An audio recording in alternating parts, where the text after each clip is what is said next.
আপনার বাচ্চার কি ঘন ঘন পাতলা পায়খানা হচ্ছে? বলে দিচ্ছি করণীয়গুলো। বাচ্চার বয়স যদি 6 মাসের নিচে হয় তাকে কিন্তু ঘন ঘন বুকের দুধ খাওয়াতে হবে।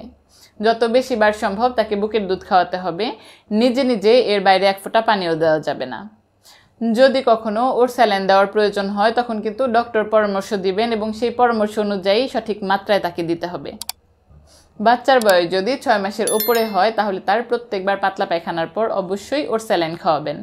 এই ওর স্যালাইন কতটুকু মাত্রায় খাওয়াবেন সেটি আপনার ডক্টর আপনাকে বলে দিবে এবং অবশ্যই সঠিক নিয়মে ওর স্যালাইন গুলিয়ে তারপরেই খাওয়াতে হবে। ডক্টরের পরামর্শ মতো জিঙ্ক সিরাপ ব্যবহার করতে পারেন। এখন বলে দিচ্ছি ঠিক কোন কোন ক্ষেত্রে আর এক মুহূর্ত বাড়িতে বসে থাকা চলবে না। বাচ্চার চোখ মুখ যদি ডেবে যায়, জিহ্বা যদি শুকনো হয়ে যায়, 6 ঘন্টার মধ্যে যদি একবারও প্রস্রাব না করে এবং বাচ্চা যদি খাবার খেতে না চায়, দেখি একেবারে নিথর মনে হয়, এইসব উপসর্গ দেখা গেলে আর এক মুহূর্ত ঘরে বসে থাকা চলবে না। খুব দ্রুতই হসপিটালে নিয়ে ভর্তি করবেন। ধন্যবাদ।